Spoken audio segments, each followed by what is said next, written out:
Good afternoon and welcome, everyone. I'm Francesca Schuler. I'm the CEO of InShape Health Clubs.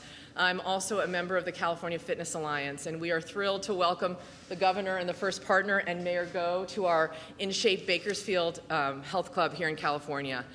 First, just wanted to thank you for being here. It's been a crazy last few days. I think the energy around the state has been palpable, but we are exceptionally excited for today and the announcement that's going to be coming in the First Partner, because we believe what this new initiative is not just going to help California roar back, but it's going to help Californians roar back, because at the end of the day, our health matters, and I think this new initiative is a bold step forward on that. We also are very grateful to have Mayor Go. So I just want to say thank you to her. She has supported Bakersfield and the team this whole time. For those that don't know who the California Fitness Alliance is, we are an alliance of operators of yoga studios, big health clubs, little health clubs, YMCA, kids clubs throughout the state of California. And we have one mission. It's quite simple. It's make California a healthier place and give safe and equitable access to all Californians to find a place to exercise. We also represent our teams, who are, for those that have never worked in the fitness industry, who come to work every day, they put on their uniform, and their simple goal is to change someone's life by helping them get started on their exercise journey. And I would say there's one thing we've learned this year, is that health is essential, physical health and mental health. We have seen people who are strong because they're physically healthy, mentally healthy, and then they've been able to withstand almost anything. And for those that have not, it's been devastating. So there's no question that health matters. Exercise is a core part of that. Fitness is a core part of that. So on behalf of the CFA, we are thrilled to be here today to collaborate with the Governor and the First Partner and all Californians to get everyone moving again. And I just want to take a minute and say thank you to all of our teams from the California Fitness Alliance. It has been a hard year for us, and we are so grateful for your extraordinary resilience and staying committed to the health of all of our members in California. We are so grateful. Y para mi equipo que habla español y no inglés, quiero agradecerse mucho lo que has hecho por nosotros este año. Ha sido un año increíble y el futuro va a ser mejor que el pasado. So we look forward to becoming, and with that, I'm going to turn it over to Mayor Go. Thank you.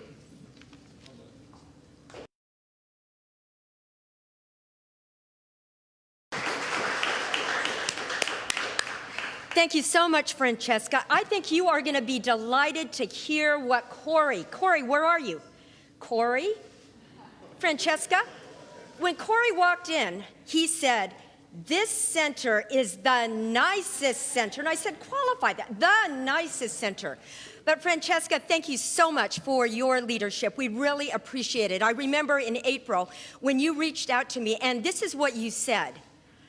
It was the fitness industry that reached out wanting to help others. And it wasn't how can we help ourselves, it's how can we help our community. You reached out, you wanted to help our first responders, and we so admire you for that. Health is essential.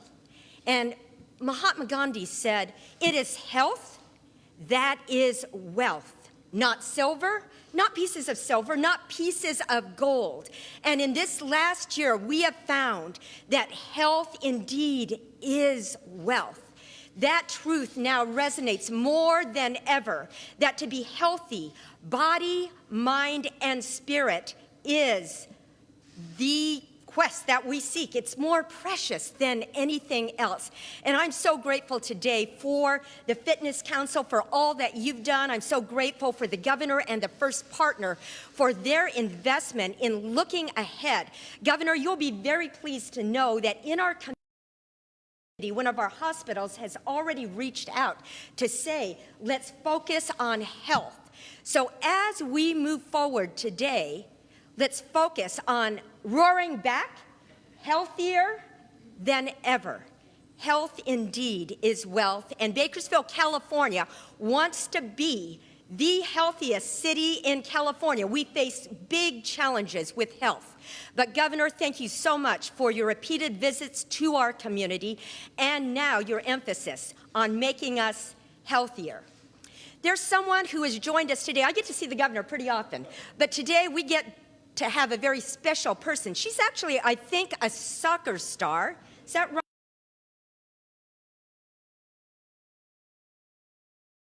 She is co-chair of the Alliance and also a major advocate for women and uplifting women. But I think probably more than anything, she is the proud mother of Montana, Hunter, Brooklyn, and Dutch. And so let's do a warm welcome right now for the first partner, Jennifer Siebel Newsom. Come on up.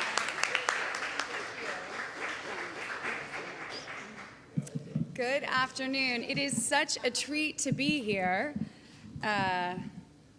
Buenas tardes a todos. So I'm Jennifer Siebel. Really grateful to be with you all here today to Council on Physical Fitness and Mental Well-Being.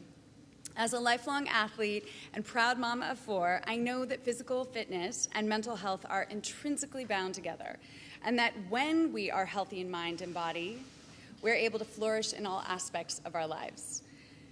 You probably don't know this, but sports and an active lifestyle have always been a part of my life. I did play varsity soccer, tennis, and basketball all 4 years of high school and was a Division I athlete at Stanford, where I played soccer and actually played on the women's under-23 national soccer team. I had a lot of injuries, but that's another story. But as you can imagine, the physical and mental well-being of people of all ages. And as a mom and as your first partner, I'm especially committed to supporting the health and well-being of California children and youth. When it comes to our children, providing them with equitable opportunities to learn about and practice making healthy choices is crucial for their long-term health as well as their success later in life. Specifically, research shows that lifetime attitudes towards physical activity, sports, nutrition, and wellness are formed early on in life. We also know that establishing healthy dietary and physical activity patterns during childhood is a critical public health strategy for preventing chronic diseases in adulthood. And activities that promote physical health, like playing sports, spending time outdoors, and consuming fresh, locally grown foods in schools, also support our kids' mental health, their social and emotional learning, and their academic and life success. And while there's no doubt, we all know that the pandemic has impacted our children's physical activities, increased their screen time, and heightened their levels of stress and anxiety, inequitable access to economic, physical, and emotional health supports contributed to health disparities in California long before the pandemic even reached our state. So there is much work to do and a lot of opportunity in front of us. So now I want to address California's Spanish speakers. Ahora quisiera dirigirme a los californianos hispanohablantes. Como madre de 4 pequeños y alguien que jugaba fútbol y otros deportes por varios años desde pequeña hasta la universidad, yo sé que la salud física y mental es crucial para que podamos triunfar, superar obstáculos y alcanzar la felicidad. Para nuestros hijos, la oportunidad de aprender y practicar estrategias para mejorar su salud física como mental es muy importante, ya que las investigaciones científicas muestran que sus actitudes sobre la actividad física, los deportes, la nutrición y el bienestar se forman a temprana edad. También sabemos que establecer patrones de actividad física y dietéticas saludables desde la niñez es una estrategia importante para prevenir enfermedades crónicas en el futuro, como las diabetes tipo 2. En cuanto a la relación entre la actividad y la salud mental, estudios han revelado que la participación regular en actividades físicas reduce el riesgo de desarrollar depresión y puede mejorar muchos de los síntomas que viven con depresión. Pero hoy en día, solo el 20% de los adolescentes a lo largo del país cumplen con las pautas federales de actividad física. Y un estudio reciente de mi organización, California Partners Project, encontró que los adolescentes utilizan la tecnología como sedante. Usan la tecnología y los medios sociales sin pensar por aburrimiento, mucho más allá del punto de disfrutar y a expensas del descanso y la actividad física. Además, más de 2 millones de niños en California no tienen acceso a alimentos frescos y saludables, y los niños afroamericanos y latinos reportan inseguridad alimentaria más del doble que los niños que viven en hogares blancos. Y 6 de cada 10 californianos no tienen el acceso fácil a parques en su vecindario, a pesar de que un estudio encontró que solo 20 minutos al aire libre ayuda a reducir los niveles de hormonas del estrés. Para abordar esos desafíos, debemos cambiar fundamentalmente la forma en que nosotros vemos la salud. La salud no es solo el bienestar físico y la ausencia de las enfermedades, también es un estado de bienestar mental, social y emocional, como decía Francesca. Como copresidente entonces del nuevo concilio asesor del gobernador sobre la aptitud física y el bienestar mental, estoy dedicada a promover estrategias estatales para incrementar las actividades físicas, mejorar el acceso a nuestros parques estatales y esos gimnasios, promover políticas del campo a la escuela para apoyar la nutrición infantil y promover el bienestar total de nuestras comunidades y en especial nuestros niños. Porque sabemos que en California saludable comienza con niños y familias saludables. Bueno, gracias.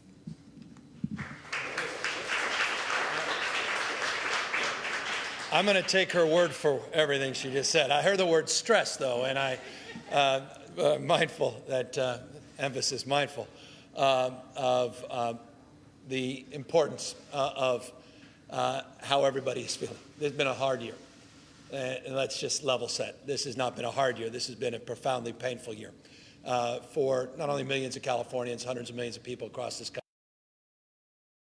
around the world, continuing to struggle and suffer through this pandemic. You saw what happened just a few days ago in the United Kingdom. They delayed their reopening for a month because of this new Delta variant. You've seen what's happened around the rest of the world, in India, places.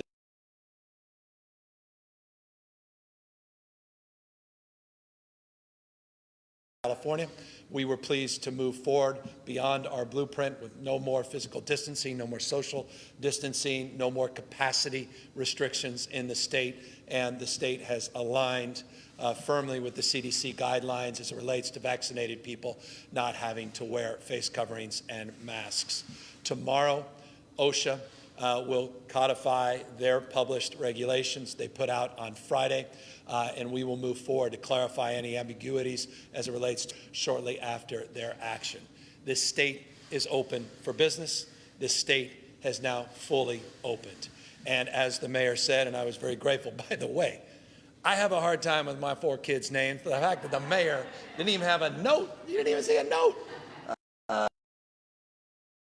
and had the names of all the kids. I'm humbled by that, and honestly grateful to her sensitivity and generosity for even mentioning their names. But the fact is, look, a lot of folks have been significantly impacted. They're not back out on their feet. While the state is roaring back, as the mayor said, not every sector of our economy is roaring back. Last month we had 38% of the America job growth. 38% of America's jobs came out of the state of California last month. No other state in America in the last 3 months come close in terms of the job creation. We truly are the tentpole of the American economy in terms of the national consequence. We're operating by close to an $80 billion operating surplus. It's the largest operating surplus in U.S. history.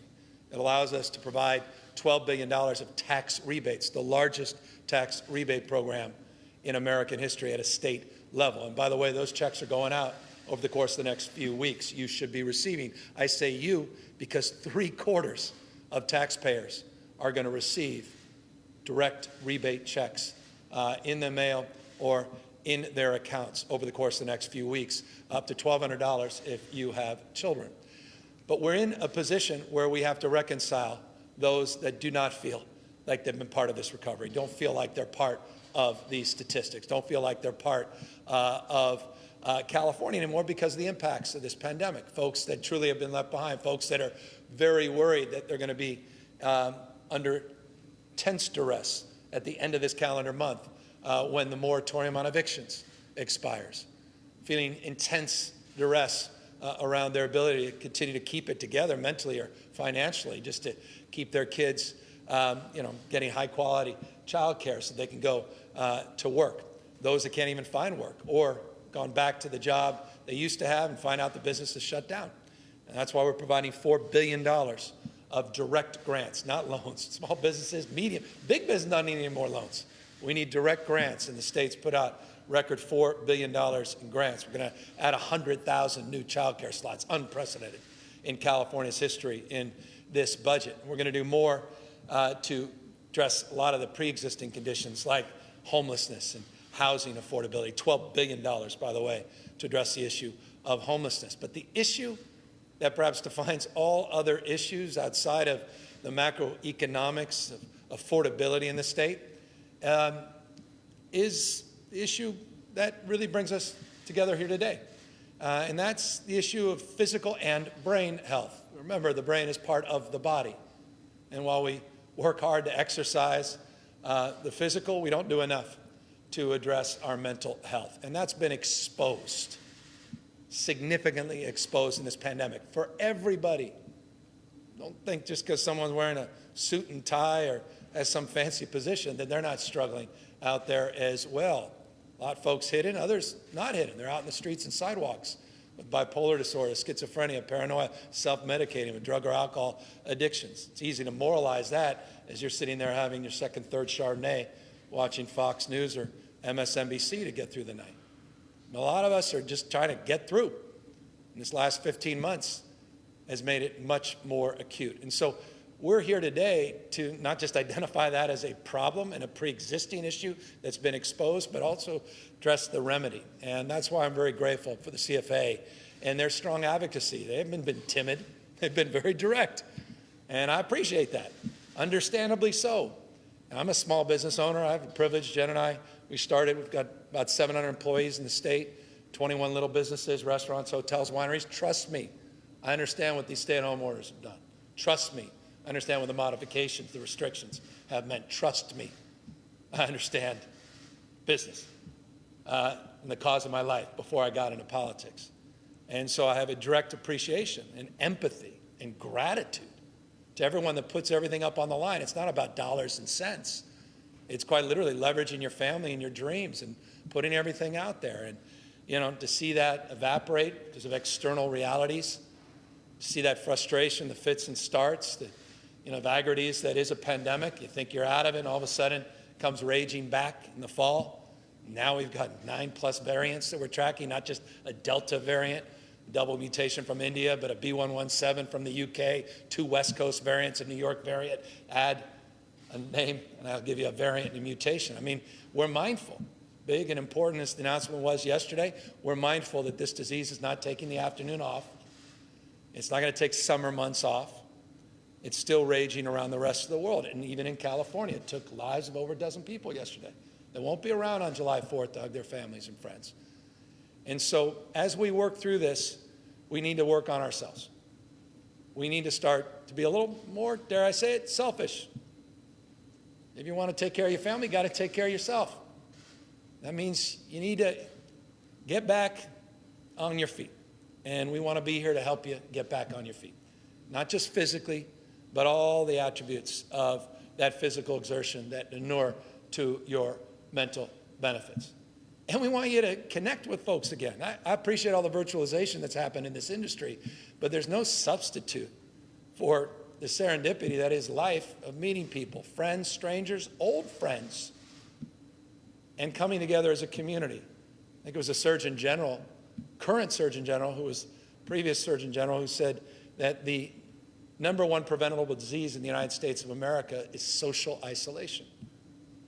Think about that in the context of this last year. He said that 3 years ago. Can you imagine in the context of where we are today?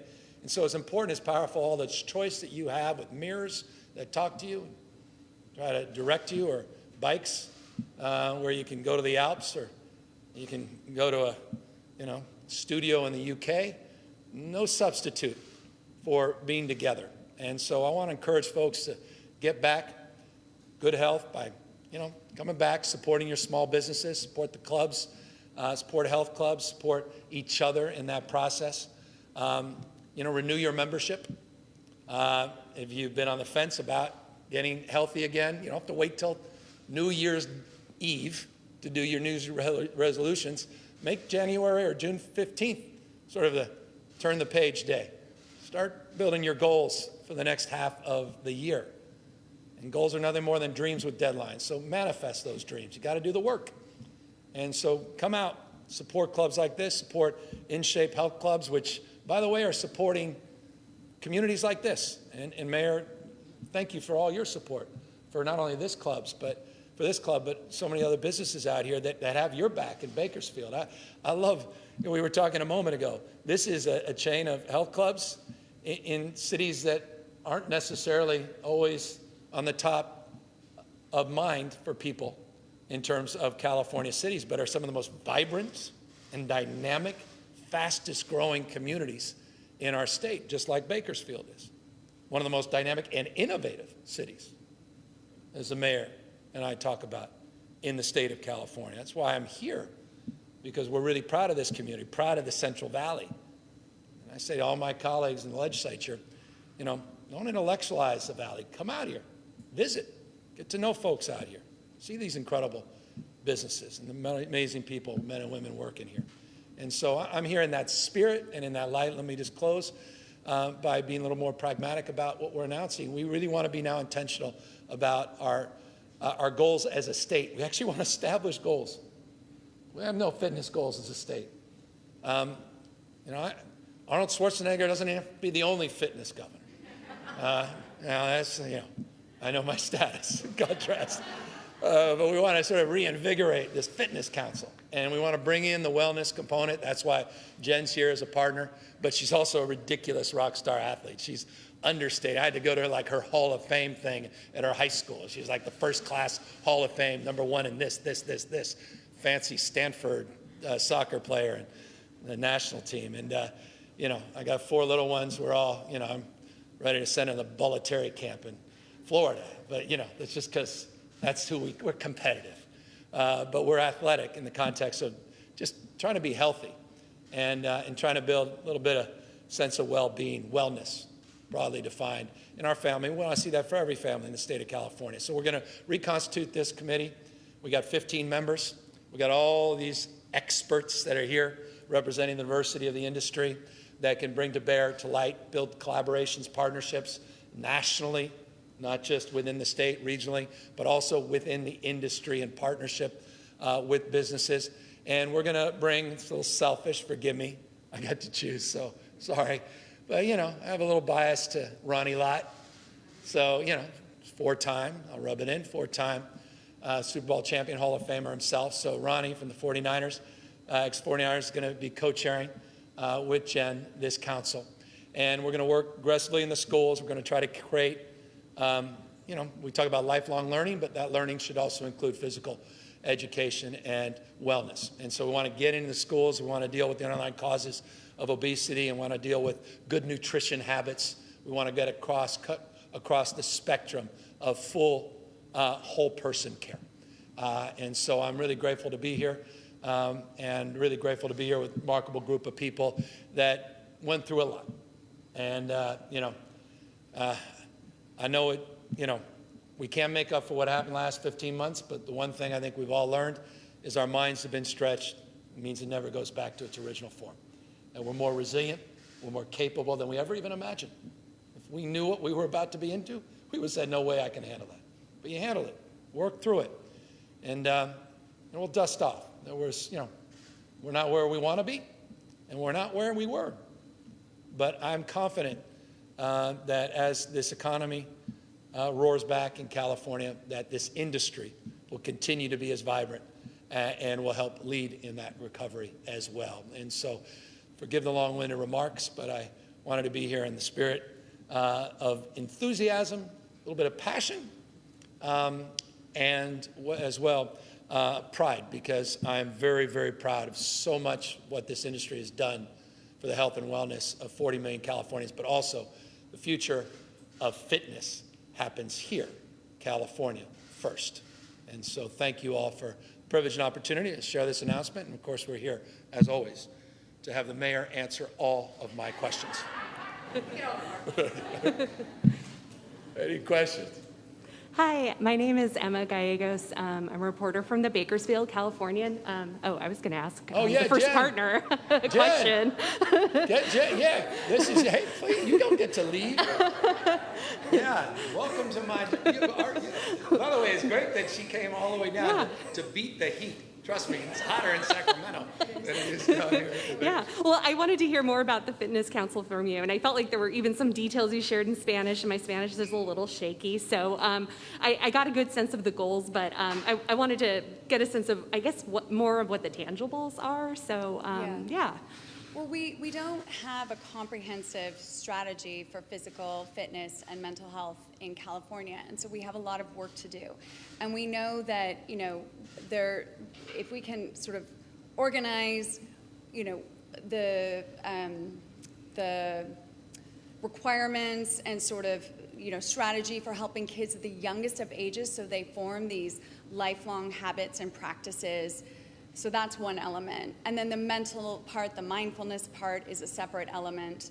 Obviously, we want to look at the competitive sports industry and how we can be supportive of cross-fitness and cross-training, but helping kids not also, just asking questions to improve, to better support them so that they're not burning out at a certain age or having these ridiculous injuries at the youngest of ages.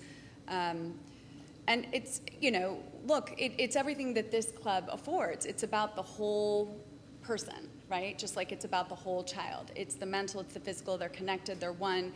We have, I would argue, a public health crisis in this country right now, which is related to mindfulness and mental health. I don't think technology's been our best friend in this realm. And so I think we have to reverse that. We're the home of technology, and I think in California, I always say it's like you got to get outdoors, get some fresh air. You've got to exercise, indoors or outdoors. You've got to come together in community. That's what's so beautiful about gyms. I'm excited to see, families coming to gyms. We were talking earlier about not just the CrossFit opportunities for preteens and teens who have been specializing in sports for too many years, but also the opportunity for kids that aren't athletes to be physically fit and obviously develop these skills and this passion and just this daily practice at the youngest of ages, which is about families being a part, moms coming in. And then also one thing we learned is that moms, this is actually important to me, that moms aren't coming into gyms the way dads are.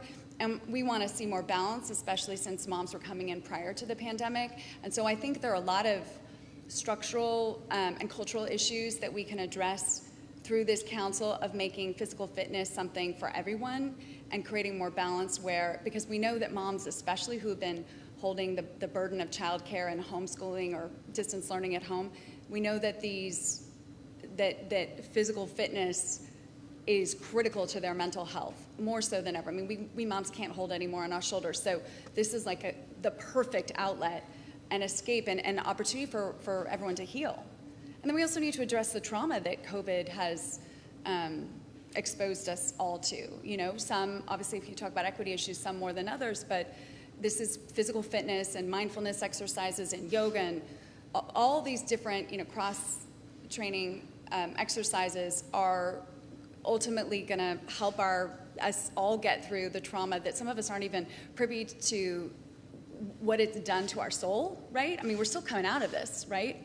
How many people are exhausted? How many people are still quick to go to anger or fear or anxiety? How much, you look at suicidal tendencies in teens and everything, and there's so much benefit to California really leading in this arena and recognizing the whole person, the whole child, and really implementing policies and practices at the earliest of ages that can be monitored and ultimately benefit the individual child and the family and then community at large.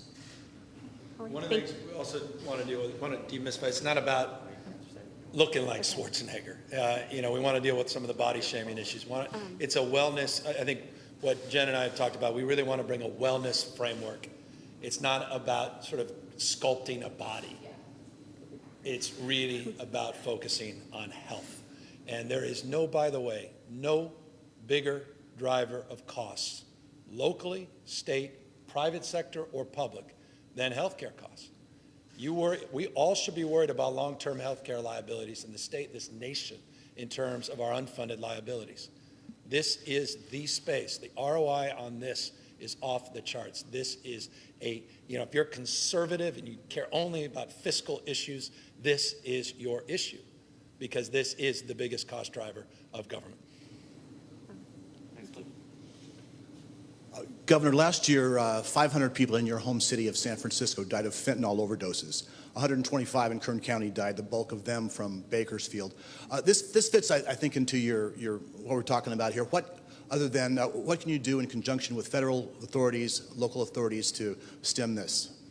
Look, I mean, the fentanyl issue is real. And by the way, I was down at the border a few weeks back. We were talking about some of the fentanyl issues coming through the border and some of the highlighted issues. And we, as you know, we have National Guard supporting some of those efforts, California National Guard, specifically as it relates to drug interdiction. Beyond that, it's a demand problem more than it's a supply problem. Supply is obviously a predicate of demand, and rather a result of demand. And so that demand is about despair. It's about pain and people numbing their pain, people that feel hopelessness, lack purpose, and lack any capacity to feel optimistic about their future or the future. And so in so many ways, shapes, or form, what we're talking about here today is about shaping not just the body but a mind to focus on incremental achievement, and to focus the mind in a positive way where we're sort of aligning with goals, establishing goals, creating a sense of purpose. And that's a community effort. I mean, that's not easy. I mean, drugs have been around since the beginning of mankind. And fentanyl is among the most potent forms of that. And as I say, I'm not here to moralize that. I've had many friends that have died of heroin overdoses. I've been very involved in drug policy reform, and the disparities in crack and powder cocaine, which is very, very contemporary, particularly with the Supreme Court's conversation this last week.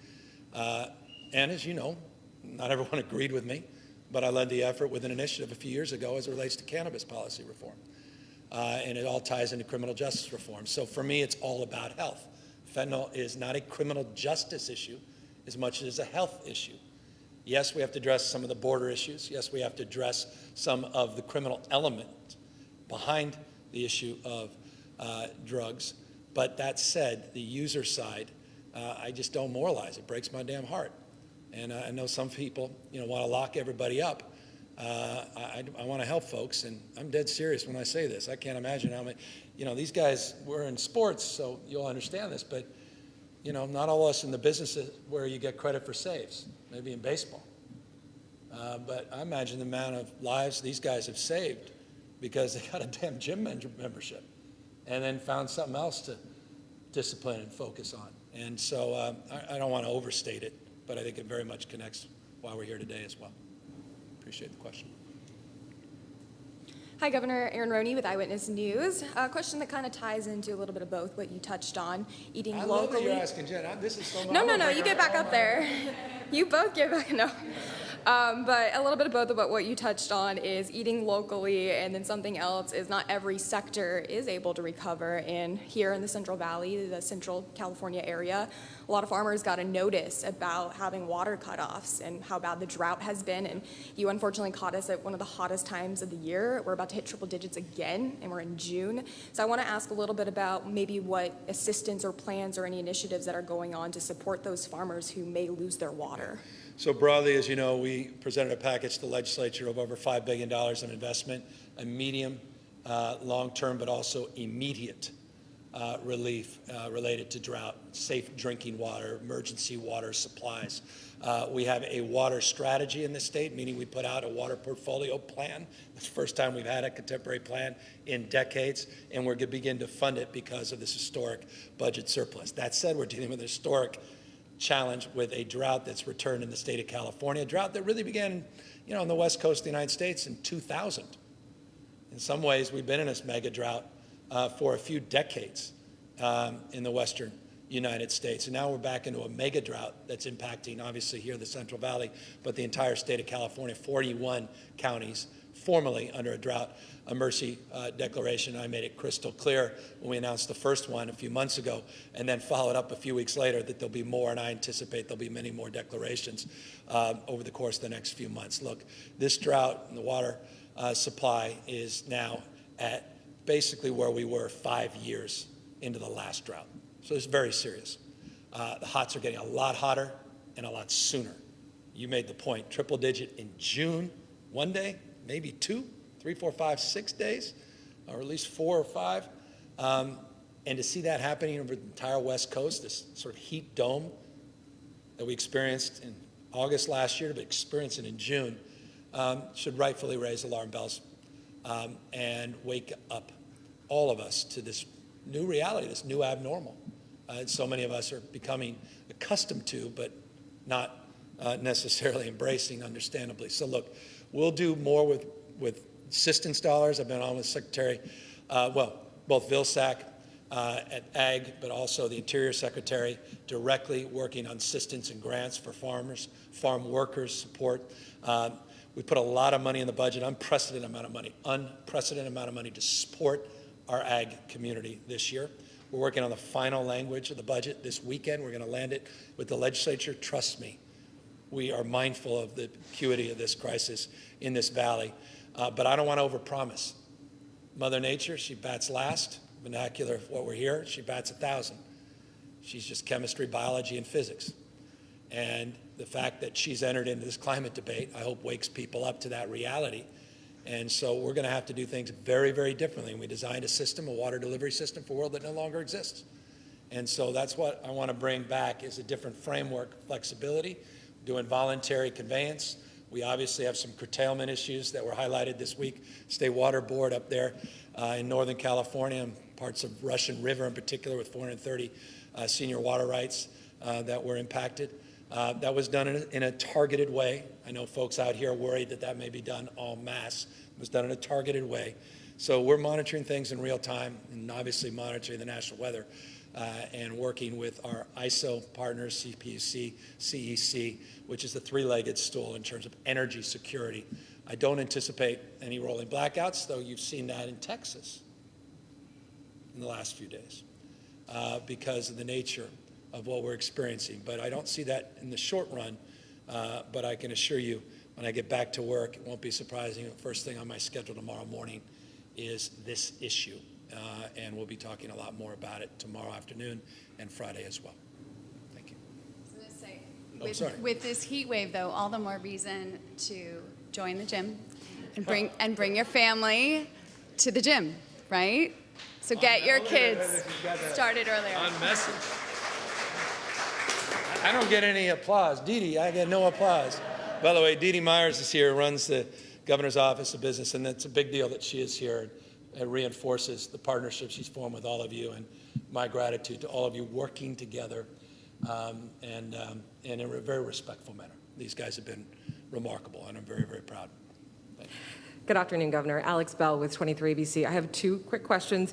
You said you want people to get out, get back to businesses, come to health clubs. But on the business side, we know that Cal OSHA is expected to meet tomorrow, expected to vote on some things. What are some of the things you hope they get determined for COVID workplace guidance? Well, we want to align with the CDC guidelines. As you know, they put out the draft guidelines of what they'll vote on tomorrow. They put that out on Friday. So people now have a very clear understanding of where they're going.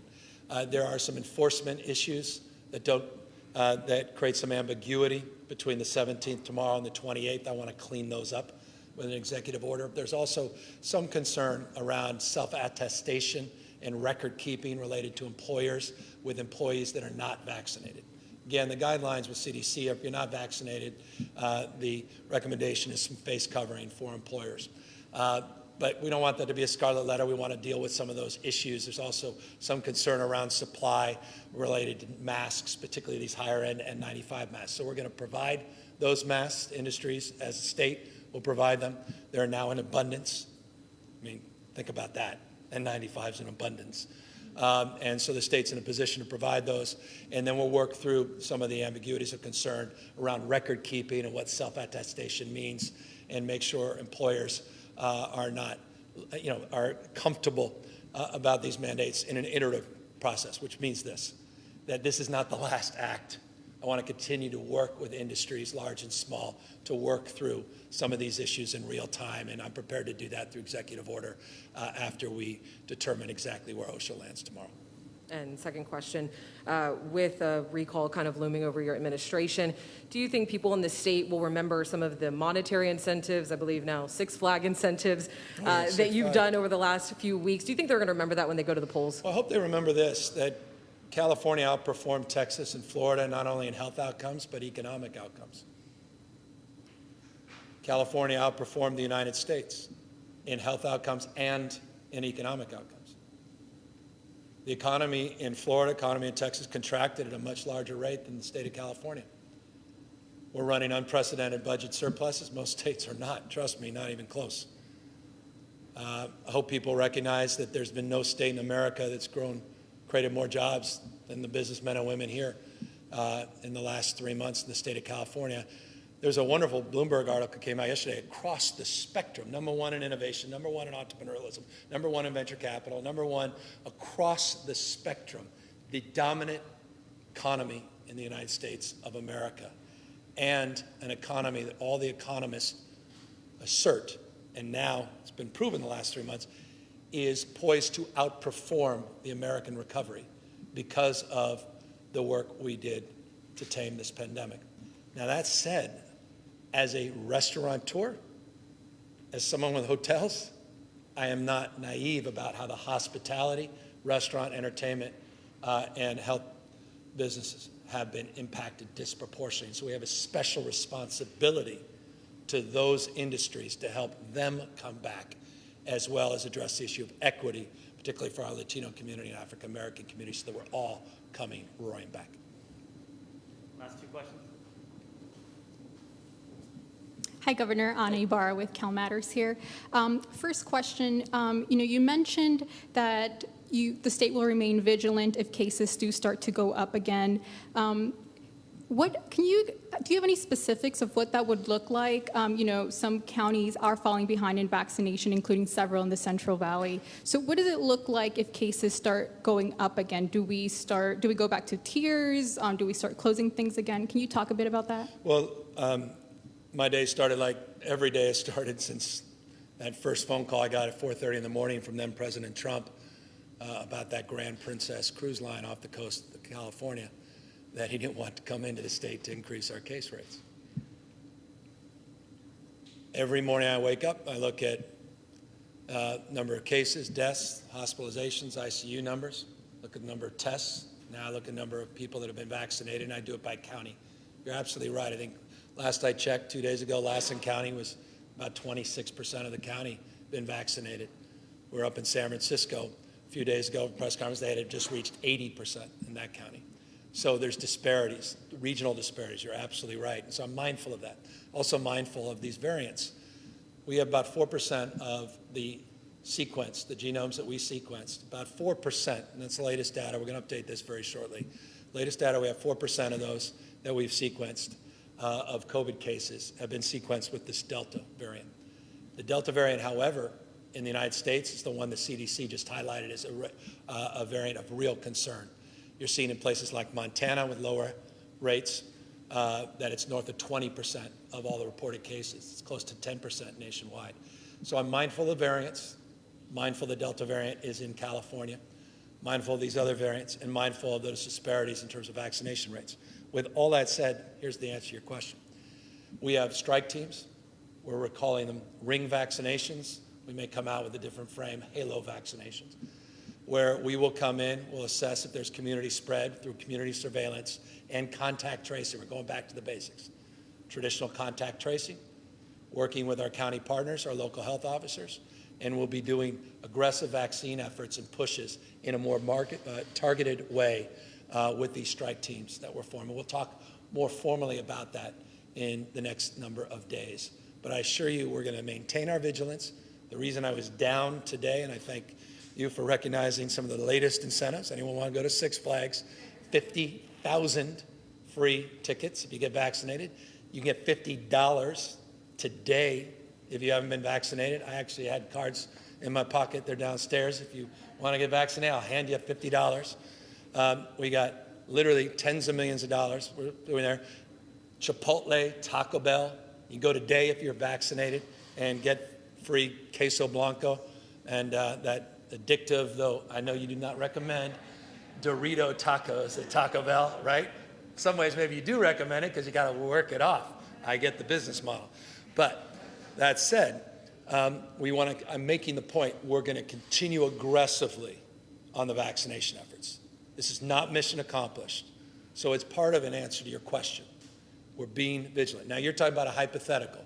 What if we see a massive? That's a determination we'll make in real time on the basis of what happens in the ground. And that is, we'll do that on the basis of spread, epidemiology, on not only the availability of vaccines, but most importantly, hospitalizations, capacity to take care of people that are contracting this virus, this deadly virus. And we'll be talking more formally about what that will look like. And my second question is, given your message here on health and wellness, does this, and you're in the middle of budget negotiations, does this mean that, counties are more likely to get the $200 million in additional funding they've asked for public health and to rebuild their public health infrastructure? Yeah, look, the $200 million is important and significant. It's a $250 billion budget. Let's put it in perspective. And we're putting hundreds of billions of dollars. We have a $100+ billion comeback plan, quite literally a $100 billion comeback plan. And we are doing transformative work to reimagine our healthcare delivery system, particularly the Medi-Cal system, and to support our entire medical system, including expanding eligible services, dual services, and other services under Medi-Cal. So there's a lot of things we're doing in the public health space. That's among the asks of some of the health providers, and we're working with the legislature to see where we land on that. But I appreciate you asking that specific question. But I want people to understand the aggregate, the totality of the health investments, make that important, but I hope contextualize it with all the other investments. It's among many things we're doing to improve health outcomes in this state. But we're not done? There you got it. Okay, I was going to end, but you got the last word. Hi, Governor. Rob King with KUZZ.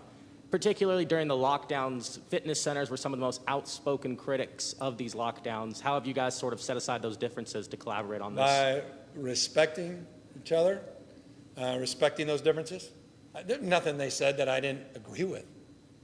I mean, this is their business, it's their livelihood, it's their identity, it's their families, it's their life, it's their employees, it's their families, their lives. It's not about money, it's about life. And it's about their dreams being dashed because of pandemic-induced recession that impacted the entire country.